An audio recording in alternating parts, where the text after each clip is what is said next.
Hello and welcome, everyone. My name is Rikard Engberg, and I'm an equity research analyst here at DNB Carnegie.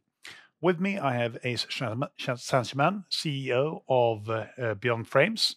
And today, Beyond Frames has reported their third quarterly report. So, Ace, welcome. Thank you. Thank you, Richard.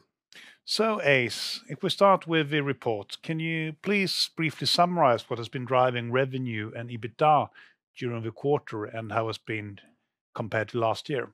Yeah, sure. So EBITDA is primarily driven from the unit sales of our catalog.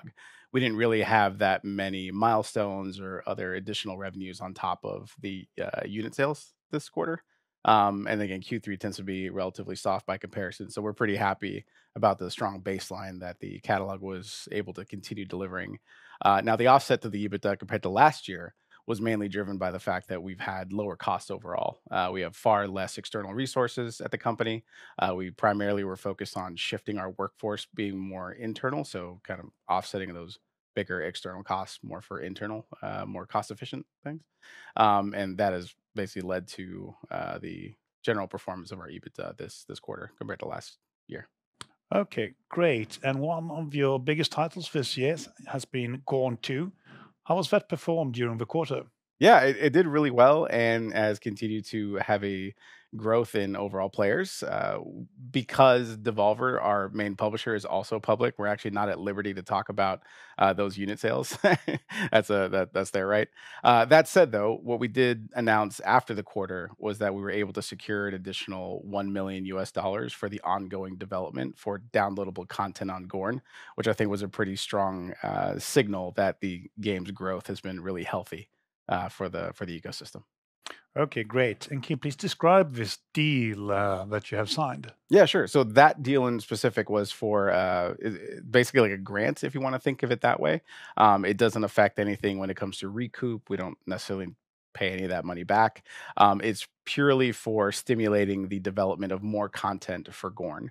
So as we put more downloadable content in the space, so people can purchase it or play it, it drives further retention for the game. And the manufacturer who was working with us just wanted to provide that stimulus to make sure we kept going. Okay, great. And do you think that this has developed according to plan since release? Yes, yeah, exactly. I mean, we as usual with all of our games, we we believe that they're going to perform fairly well. In this case, it's driving the kind of retention and growth that I think we were all hoping for, which is a big metric for all of our VR headset partners. Okay, great. And Christmas and Black Week is approaching. Right. So how are you preparing yourself for that? Because I guess the demand for VR and AR will increase during Christmas. Yes, yeah, exactly. And actually, there's been major announcements about major price drops for the headsets this winter. So we're expecting a pretty big influx of new users.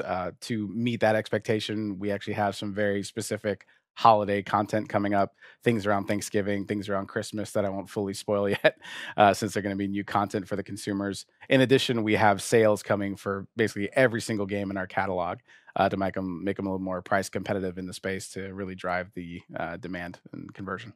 Okay, sounds you're well prepared for the festive season.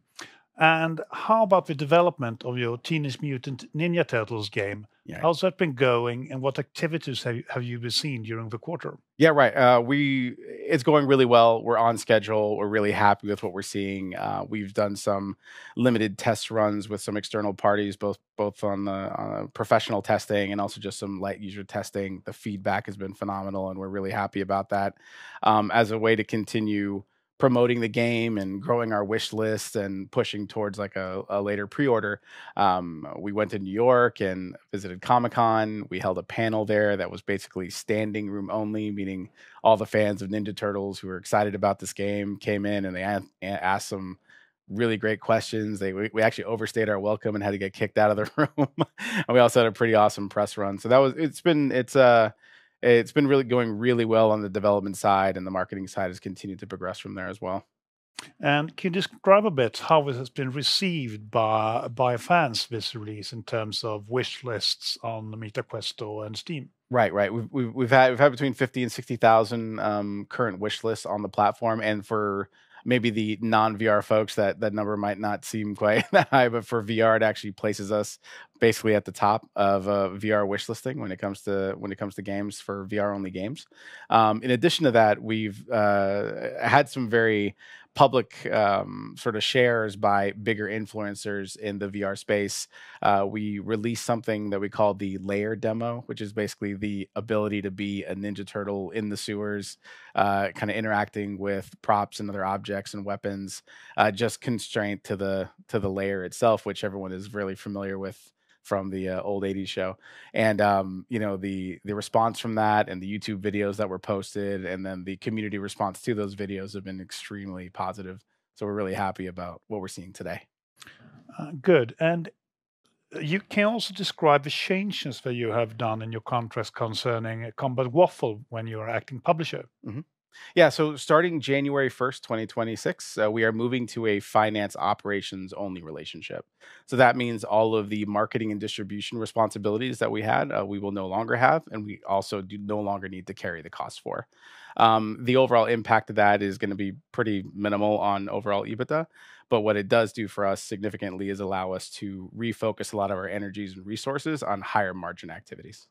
Okay, great. And lastly, can you please describe have you been working with content for smart glasses and how that market has developed?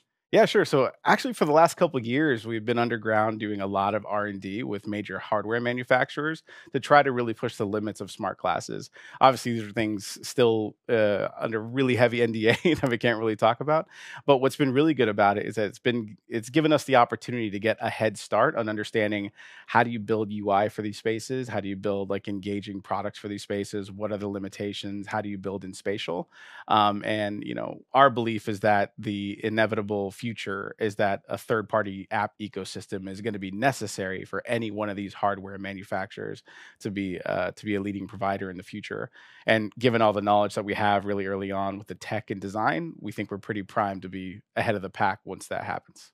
Okay, great. Ace, thank you for coming here to DNB Carnegie, and thank you everyone who has been listening.